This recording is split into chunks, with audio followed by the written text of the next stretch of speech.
26 मार्च 2025। NASA के jet propulsion lab में tension काफी हाई है। सब सिस्टम्स एक्टिव हैं, स्क्रीन्स ब्लिंक कर रही हैं और हर इंजीनियर एक ही चीज का इंतजार कर रहा है। वॉयेजर 1 दुनिया का सबसे दूर गया हुआ स्पेसक्राफ्ट, अर्थ से 15 अरब मील, लगभग 25 अरब किलोमीटर दूर है और वो लगातार स्पेस में ट्रैवल कर रहा है एट अ स्पीड ऑफ 35,000 मील प्रति घंटा। लेकिन प्रॉब्लम सीरियस है। इसके मेन थ्रस्टर्स, जो एंटेना को अर्थ की तरफ मेंटेन रखते हैं, अब काम करना बंद कर रहे हैं। फ्यूल ट्यूब्स ब्लॉक हो चुकी हैं और अगर कुछ किया नहीं गया तो 2025 के अंत तक ये 48 साल पुराना मिशन हमेशा के लिए साइलेंट हो सकता है। मतलब इंसानियत का एकमात्र active contact with deep space टूट सकता है। और तब होता है एक छोटा सा मिरेकल। नासा के इंजीनियर्स एक बैकअप थ्रस्टर सिस्टम एक्टिवेट करते हैं जो 2004 से ऑफ पड़ा था। सबको लगा था ये डेड हो चुका है, लेकिन जब उसे ट्रिगर किया गया तो वो फिर से चल पड़ा। ये इंसानी जुगाड़ और ब्रिलियंस का एग्जाम्पल था। एक मशीन जो अपने ऑपरेटर्स से भी पुरानी है, उसे बिलियंस ऑफ किलोमीटर्स दूर से रिवाइव करना, दैट्स नेक्स्ट लेवल। वॉयेजर 1 और उसका ट्विन वॉयेजर 2 दोनों को लॉन्च किया गया था और इनका काम सिर्फ प्लैनेट फोटोज लेना नहीं था। इन्होंने हमारी पूरी समझ बदल दी, ना सिर्फ सोलर सिस्टम की बल्कि उसके बाहर के स्पेस की भी, जहां मिलेगी साइंस फिक्शन जैसी रियलिटी, कुछ माइंड ब्लोइंग डिस्कवरीज और ऐसी स्टोरीज जो शायद स्कूल बुक्स में भी नहीं मिलेंगी। अब थोड़ा फ्लैशबैक करते हैं। 1960 का जमाना, दुनिया स्पेस रेस के क्रेज में थी और नासा मून लैंडिंग की तैयारी में जुटा था। तभी जेट प्रोपल्शन लैब के एक इंजीनियर गैरी फ्लांड्रो ने नोटिस किया एक रेयर मौका। एक ऐसा वक्त आ रहा था जब जुपिटर, सैटर्न, यूरेनस और नेपट्यून परफेक्ट लाइन में अलाइन होने वाले थे। ये अलाइनमेंट हर 175 साल में सिर्फ एक बार आता है। नासा ने इस प्लान को नाम दिया द ग्रैंड टूर। ग्रेविटी स्लिंगशॉट के कॉन्सेप्ट का इस्तेमाल करके एक सिंगल स्पेसक्राफ्ट इन चारों जायंट प्लैनेट्स तक ट्रैवल कर सकता था। कम फ्यूल लगेगा और टाइम भी बचेगा। पहले प्लान था कि मल्टीपल स्पेसक्राफ्ट्स भेजे जाए, प्लूटो तक भी, लेकिन मून मिशन पहले से ही काफी महंगे थे और बजट टाइट था, तो नासा ने प्लान छोटा किया और डिसाइड किया कि बस 2 स्पेसक्राफ्ट्स लॉन्च करेंगे, वॉयेजर 1 और वॉयेजर 2। ऑफिशियली उनका काम था जुपिटर और सैटर्न तक जाना, लेकिन अंदर ही अंदर पूरी नासा टीम उम्मीद कर रही थी कि अगर सब कुछ स्मूथली चला तो ये आगे तक यूरेनस और नेपच्यून तक भी निकल सकते हैं। इसी उम्मीद में नासा ने 10,000 से ज्यादा ट्रेजेक्टरीज प्लान की, ताकि अगर मौका मिले तो हम मैक्सिमम प्लैनेट्स कवर कर सके। वॉयेजर का नाम लेजेंड्स जैसे मैजेलन से इंस्पायर्ड था। इनका मिशन ड्यूरेशन ऑफिशियली 5 साल था, लेकिन इंजीनियरिंग इतनी सॉलिड थी कि ये दशकों तक सरवाइव कर रहे हैं। Doctor Edward stone, Voyager mission के चीफ साइंटिस्ट, ने उस वक्त कहा था, हम कॉस्मिक ओशन में सेल करने निकले थे, नए वर्ल्ड्स डिस्कवर करने के लिए। अब बात करते हैं, ये वॉयेजर थे क्या? एक छोटी कार के साइज के 825 किलो के स्पेसक्राफ्ट्स थे, फुल 27 के दशक की तकनीक। आज के स्टैंडर्ड से देखें तो आउटडेटेड लगेंगे, पर उस वक्त इनका डिजाइन ब्रिलियंट था। हर वॉयेजर में लगे थे हाईटेक इंस्ट्रूमेंट्स, जैसे कैमरास जो प्लैनेट्स की क्लोजअप इमेजेस भेजते थे, मैग्नेटोमीटर्स जो प्लैनेट्स के मैग्नेटिक फील्ड्स को डिटेक्ट करते थे, पार्टिकल डिटेक्टर्स जो कॉस्मिक रेज को एनालाइज करते थे, और प्लाज्मा वेव सेंसर्स जो स्पेस के साउंड्स को सुन सकते थे। इन सब को अर्थ से जोड़ता था एक बड़ा 3.7 मीटर का डिश एंटेना, दिखने में मेटालिक सनफ्लावर जैसा, जो बिलियंस ऑफ किलोमीटर्स दूर से सिग्नल भेजता था। और क्योंकि सोलर सिस्टम के आउटर जोन में सनलाइट काफी कम होती है, तो इनमें सोलर पैनल्स का कोई यूज नहीं था। इनकी एनर्जी आती थी आरटीजी से, यानी radio isotope thermo electric generators, जो प्लूटोनियम 238 के रेडियो एक्टिव डिके से एनर्जी प्रोड्यूस करते थे। लॉन्च के टाइम पर एक वॉयेजर करीब 470 वॉट पावर बना रहा था, मतलब कुछ एलईडी बल्ब्स जितनी एनर्जी। और हर साल ये पावर लगभग 4 वॉट कम होती जाती है। कंप्यूटर्स की बात करें तो आज के स्मार्ट वॉच से भी कम मेमोरी थी, बस किलोबाइट्स। लेकिन नासा ने इन्हें रिमोटली रीप्रोग्रामेबल बनाया। जैसे यूरेनस फ्लाईबाई के टाइम वॉयेजर का कैमरा सिस्टम अर्थ से अपडेट किया गया था बिना स्पेसक्राफ्ट को टच किए। सोचिए, एक 27 की मशीन को अरब किलोमीटर दूर से अपग्रेड करना इनसेन है ना। हर वॉयेजर के पास है एक गोल्डन रिकॉर्ड, एक 12 इंच का सोने से ढका हुआ तांबे का डिस्क, जिसे क्यूरेट किया था मशहूर एस्ट्रोनॉमर कार्ल सेगन ने। ये एक कॉस्मिक मिक्सटेप है जिसमें हैं 116 इमेजेस, डीएनए, पहाड़, इंसान, लाइटनिंग, बच्चों की हंसी, थंडर और बर्ड साउंड्स जैसे नेचुरल आवाजें और म्यूजिक, बाज से लेकर चक बेरी का जॉनी बी गुड तक। इसमें हैं 55 भाषाओं में ग्रीटिंग्स, एंशिएंट अकेडियन से लेकर वेल सॉन्ग्स तक। रिकॉर्ड के कवर पर इंस्ट्रक्शंस दी गई हैं ताकि कोई एलियन इसे चला सके और पल्सर्स के जरिए अर्थ की लोकेशन खोज सके, जैसे किसी स्पेस मैप में कोऑर्डिनेट्स। सेगन की कोलैबोरेटर एंड्रूयन ने इस रिकॉर्ड पर अपने ब्रेन वेव्स रिकॉर्ड करवाई थीं ताकि इंसानी इमोशन लिटरल तौर पर तारों में एम्बेड हो सके। और जैसा उन्होंने कहा था, अगर इससे भी रोंगटे खड़े नहीं होते तो आप लकड़ी के बने हो। ये गोल्डन टाइम कैप्सूल शायद अरबों साल तक स्पेस में तैरता रहेगा। इंसानियत की तरफ से एक होपफुल मैसेज। गोल्डन हार्ट्स के साथ वॉयेजर 2 लॉन्च हुआ था 20 अगस्त और उसके ठीक बाद वॉयेजर 1 5 सितंबर को। और इनका पहला पड़ाव जुपिटर, प्लैनेट्स का राजा, जहां इंतजार कर रही थी कुछ चौंका देने वाली डिस्कवरीज। 1979 में 18 महीने की लंबी जर्नी के बाद वॉयेजर 1 पहुंचा जुपिटर पर, वो गैस जायंट जो 1000 अर्थ से भी बड़ा है। इसके कैमरास, जो पुराने पायनियर प्रोब से कहीं ज्यादा शार्प थे, हमें दिखाते हैं एक उथल-पुथल से भरी दुनिया। द ग्रेट रेड स्पॉट, एक भयंकर तूफान जो पृथ्वी से 2 गुना बड़ा है, उसमें घूमते हैं रूस्ट के उलट बादल और ये हर 6 दिन में 400 मील प्रति घंटा की स्पीड से स्पिन करता है। जुपिटर का एटमॉस्फेयर स्टॉर्म्स और स्वर्लिंग गैसेस से भरा हुआ है, कुछ तो इतने बड़े कि पूरी अर्थ उसमें समा जाए। पर असली शॉक मिला जुपिटर के चांद आयो से। इंजीनियर लिंडा मोराबिटो ने एक फोटो में देखा एक 300 किलोमीटर ऊंचा वोल्केनिक प्लूम, और इसने रिवील किया कि आयो पूरे सोलर सिस्टम में सबसे ज्यादा वोल्केनिक एक्टिविटी वाला बॉडी है।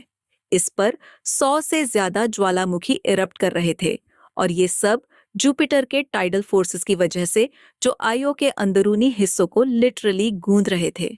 It's like a cosmic pizza oven जो कभी बंद ही नहीं होता। वहीं यूरोपा, एक और मून, दिखा एक स्मूथ आइसी सरफेस जिस पर थी रेडिश ब्राउन दरारों की जाली, जैसे कोई क्रैक्ड एगशेल। साइंटिस्ट्स ने एक बोल्ड पॉसिबिलिटी सोची, क्या यूरोपा की बर्फ के नीचे एक लिक्विड वाटर ओशन हो सकता है जो टाइडल हीटिंग से गर्म रहता हो? अगर हाँ, तो ये एलियन लाइफ के लिए एक प्राइम कैंडिडेट हो सकता है। वॉयेजर ने जुपिटर के फेंट रिंग्स भी डिटेक्ट किए। हाँ, केवल सैटर्न ही नहीं, जुपिटर के पास भी रिंग्स हैं। और इसके अलावा 3 नए मून्स भी मिले। जुपिटर का मैग्नेटिक फील्ड तो अर्थ से 14 गुना ज्यादा स्ट्रांग निकला, और वो लाखों मील तक फैला हुआ था। जुपिटर तो बस एक वार्म अप था। नवंबर 1980 में वॉयेजर एक पहुंचा सैटर्न, वो रिंग जूल जो हमेशा से साइंस फिक्शन का स्टार रहा है। वॉयेजर के कैमरास ने रिवील किया कि सैटर्न के पास सिर्फ कुछ मोटे छल्ले नहीं, बल्कि हजारों इंट्रिकेट रिंगलेट्स हैं, जिनमें हैं ब्रेडेड स्ट्रक्चर्स और मिस्टीरियस स्पोक्स, जो सैटर्न के मैग्नेटिक फील्ड से चार्ज पार्टिकल्स की वजह से बनते हैं। ये छल्ले आइस और रॉक के बने हैं, और इनके कलर्स थे गोल्ड, टैन और बेज। ये स्प्रेड होते हैं 2,82,000 किलोमीटर तक। वॉयेजर 1 का सबसे इंपॉर्टेंट टारगेट था टाइटन, शनि का सबसे बड़ा चंद्रमा, जो मंगल से भी बड़ा है और एक घना नारंगी वातावरण से घिरा है। जब वॉयेजर टाइटन के करीब गया तो उसे मिला एक नाइट्रोजन रिच हेज, जिसमें मीथेन की बारिश और शायद लिक्विड लेक्स भी थे। एक तरह का फ्रोजन प्राइमोर्डियल अर्थ, जिसकी सरफेस प्रेशर अर्थ से 50% ज्यादा थी।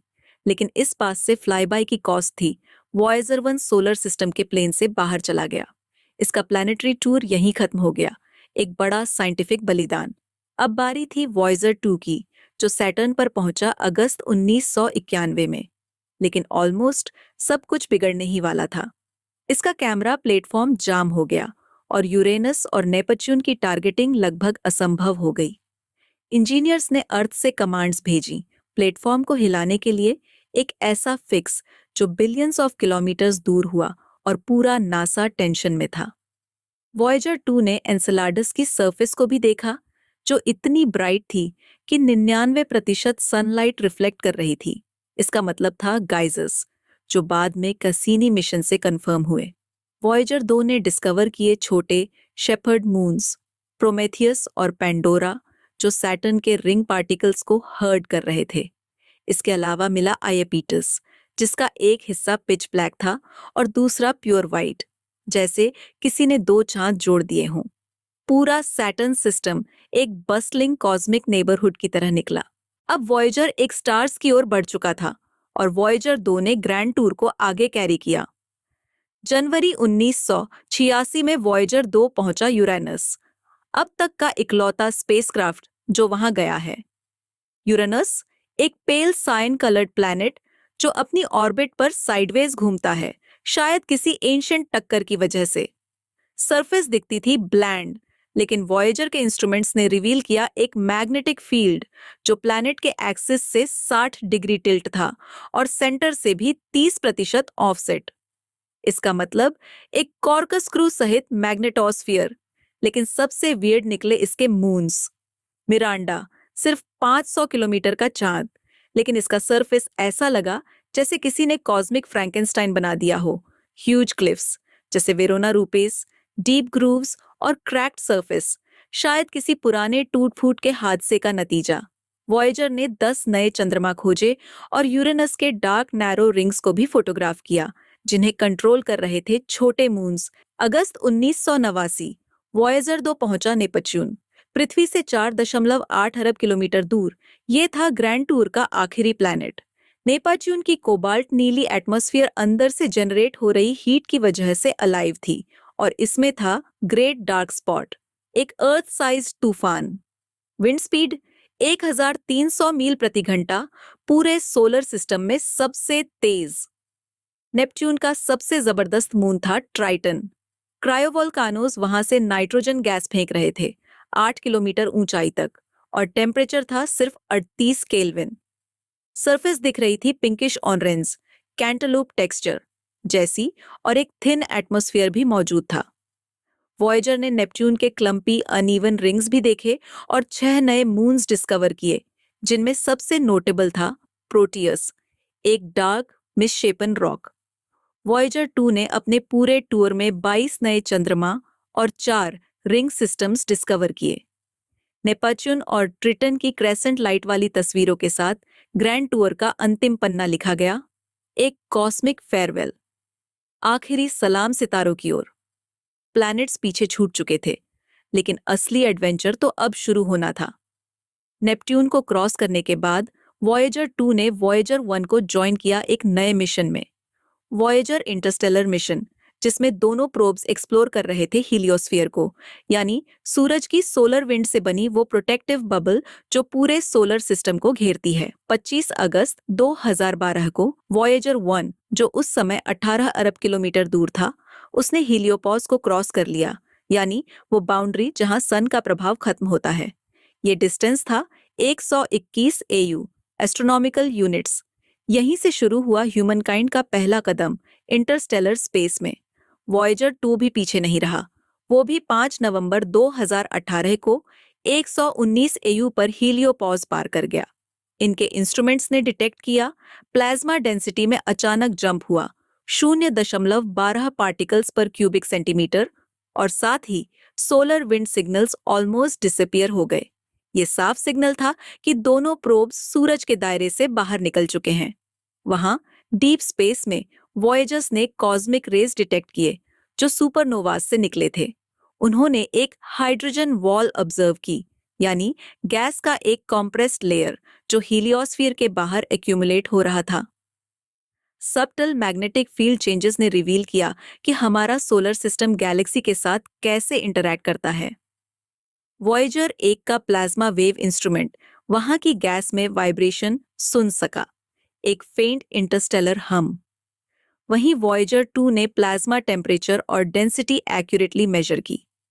अब दोनों वॉयेजर्स ऑफिशियली बन चुके हैं नासा की हेलियोफिजिक्स फ्लीट का हिस्सा, जिसमें मिशंस जैसे IBX भी शामिल हैं, जो हेलियोस्फीयर का 3D मैप बना रहे हैं। 2025 में वॉयेजर 1 धरती से 15 अरब मील दूर है और वॉयेजर 2 करीब 13 अरब मील।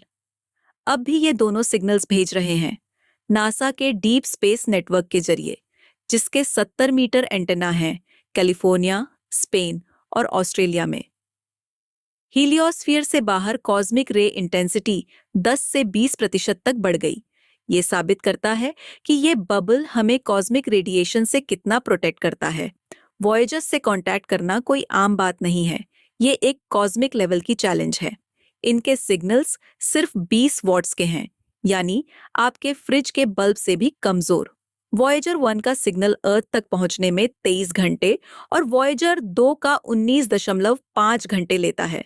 सिग्नल की स्ट्रेंथ होती है सिर्फ 10.-16 वॉट, यानी अनइमेजिनेबल।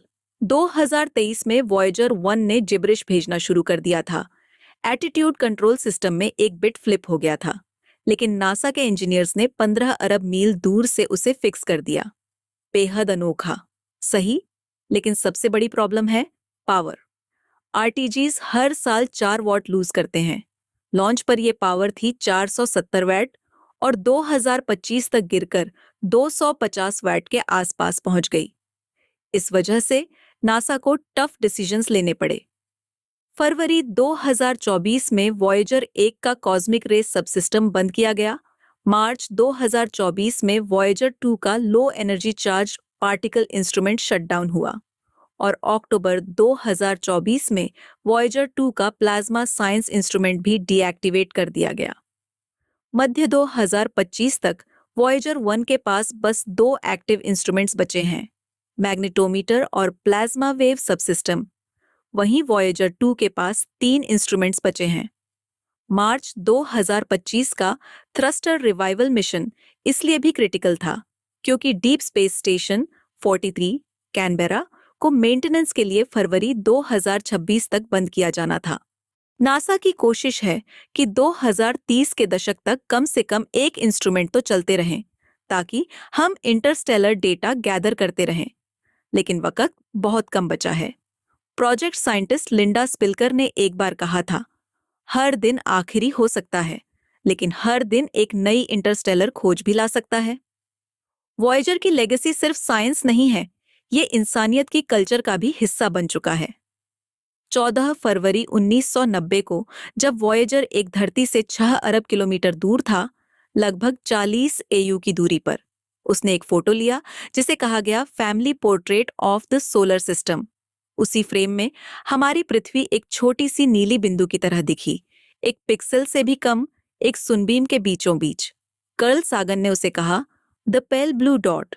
उन्होंने लिखा, वो हम हैं, वहीं सब कुछ है, यही घर है, यही हम हैं, एक धूल का कण, एक सूर्य किरण में तैरता हुआ। इस एक इमेज ने हमारा नजरिया बदल दिया, हमें याद दिलाया कि ये प्लैनेट कितना नाजुक है और इसे बचाना हमारी जिम्मेदारी है। गोल्डन रिकॉर्ड, जिसमें है 116 इमेजेस, 90 मिनट की ऑडियो और 55 भाषाओं में संदेश, ये इंसानियत की टाइम कैप्सूल है। एक उम्मीद कि एक दिन हम ब्रह्मांड से कनेक्ट होंगे और शायद ये अर्थ से भी ज्यादा लंबी उम्र पाएगी, अरबों साल तक स्पेस में अकेले तैरती रहेगी। वॉयेजर ने इंस्पिरेशन दी पूरी एक पीढ़ी को। मूवीज, सॉन्ग्स, वीडियो गेम्स, हर जगह इसका जिक्र हुआ। ये था हमारा सबसे दूर तक गया सफर। इसके डिस्कवरीज, आयो के वोल्कानोस, यूरोपा के ओशन, ट्राइटन के गाइजर्स, नेपट्यून की रिंग्स आज टेक्स्ट बुक्स का हिस्सा हैं। वॉयेजर ने भेजी 67,000 इमेजेस और हमें सिखाया कि इम्पॉसिबल भी पॉसिबल हो सकता है। इंजीनियर्स ने जैम्ड प्लेटफॉर्म्स, पावर शॉर्टेज, हर ऑब्स्टिकल को पार किया। वॉयेजर ने प्रूव किया कि लॉन्ग टर्म स्पेस मिशंस सिर्फ सपने नहीं, रियलिटी हो सकते हैं। एंड्रुयन ने कहा था, वॉयेजर्स को 30,500 मील प्रति घंटा की स्पीड से तारों की ओर जाते हुए इमेजिन करना एक बहुत सुकून देने वाला थॉट है। क्या हम एक और वॉयेजर भेजेंगे सितारों की ओर? बिल्कुल। नासा का नया मिशन इंटरस्टेलर प्रोब, जो 2030 के मध्य तक लॉन्च हो सकता है, वो सिर्फ वॉयेजर से आगे नहीं जाएगा, बल्कि तेज भी होगा। टारगेट है 15 साल में 200 एयू, यानी वॉयेजर के मुकाबले आधे समय में दोगुनी दूरी। इस मिशन में यूज होगी एक पावरफुल रॉकेट और साथ में जुपिटर का ग्रेविटी असिस्ट। स्पीड होगी 14 एयू प्रति वर्ष, यानी 100 साल में 800 एयू तक पहुंचने का लक्ष्य। वो मैप करेगा हीलियोस्फीयर की बाउंड्रीज और कलेक्ट करेगा इंटरस्टेलर डस्ट के बारे में डेटा। और शायद इस प्रोब के साथ जाएगा एक डिजिटल गोल्डन रिकॉर्ड, एक नया संदेश 21वीं सदी का। चीन भी पीछे नहीं है। उनका इंटरस्टेलर एक्सप्रेस मिशन 2025 तक 2 प्रोब्स लॉन्च करेगा, एक हेलियोस्फीयर के नोज की ओर, दूसरा टेल की ओर, ताकि 2049 तक 100 एयू तक पहुंचा जा सके। ये भी जुपिटर और शायद नेपट्यून की ग्रेविटी का यूज करेंगे, कॉस्मिक रेज और प्लाज्मा स्टडी के लिए। यूरोप और बाकी देश भी कुछ फ्यूचरिस्टिक आइडियाज एक्सप्लोर कर रहे हैं, जैसे सोलर सेल्स और न्यूक्लियर प्रोपल्शन। प्राइवेट मिशंस की बात करें तो ब्रेक थ्रू स्टार शॉट का सपना है अल्फा सेंटोरी तक पहुंचना, लाइट सेल टेक्नोलॉजी से, जो 20% लाइट स्पीड पर ट्रेवल करेगा। वॉयेजर ने रास्ता दिखाया, अब नए एक्सप्लोरर्स निकलने को तैयार हैं। अब इमेजिन कीजिए, वॉयेजर 1 और दो छोटे स्पेक्स 15 और 13 अरब मील दूर स्पेस में अकेले तैरते हुए, एक ओफ्यूचस की तरफ, दूसरा सीरियस की ओर। 40,000 साल बाद वॉयेजर 1 एक तारे के पास से निकलेगा, सिर्फ 1.6 लाइट वर्ष की दूरी से। वॉयेजर 2 करीब 20,000 साल में पहुंचेगा रॉस 248 के पास। दोनों पूरे मिल्की वे गैलेक्सी में लाखों या अरबों सालों तक ऑर्बिट करते रहेंगे, जब तक कोई एलियन सिविलाइजेशन इन्हें न पकड़ ले। सोचिए, कोई कभी डिकोड करता है गोल्डन रिकॉर्ड और सुनता है चक बेरी का गिटार या किसी माँ की आवाज, देखता है एक डीएनए हेलिक्स या किसी इंसान की मुस्कान। संभावना कम है, पर है, एक कॉस्मिक लॉटरी टिकट की तरह। कभी शायद 2030 के आसपास इनके सिग्नल्स बंद हो जाएंगे और उस दिन दुनिया भर के साइंटिस्ट और स्पेस लवर्स की आंखें भर आएंगी, जैसे कोई अपना चला गया। लेकिन दुख के साथ साथ होगा गर्व भी। हम याद करेंगे आयो के वोल्कानोज, यूरोपा के पानी, ट्राइटन के गाइजर्स और उस नीले बिंदु को जिसने हमें विनम्र होना सिखाया। हमें हैरान कि 1970 की टेक ने 50 साल से ज्यादा सरवाइव किया और सोलर सिस्टम को पार कर लिया। जैसा कार्ल सागन ने कहा था, इस बॉटल को कॉस्मिक ओशन में फेंकना हमारे प्लैनेट पर लाइफ के बारे में एक होपफुल चीज कहता है। अलविदा वॉयेजर्स, तुम अंधेरे की ओर बढ़ रहे हो, लेकिन साथ ले जा रहे हो हमारा सपना। तो सोचिए, एक दिन जब अर्थ की माइंस खाली हो जाएंगी, तब शायद हमारी अगली जंग चांद की मिट्टी और एस्ट्रॉइड्स के दिलों के लिए होगी। जहां किसी एक एस्ट्रॉइड में हो सकते हैं हजारों करोड़ डॉलर के रेयर मेटल्स, वहीं एक गलत मूव शुरू कर सकती है एक नई स्पेस वॉर। क्या हम स्पेस माइनिंग से धरती को बचाएंगे या अपने लालच में पूरे सोलर सिस्टम को लूट लेंगे? ये शुरुआत है एक ऐसी दौड़ की जहां इनाम है इन्फिनिट और दांव पर है इंसानियत का भविष्य।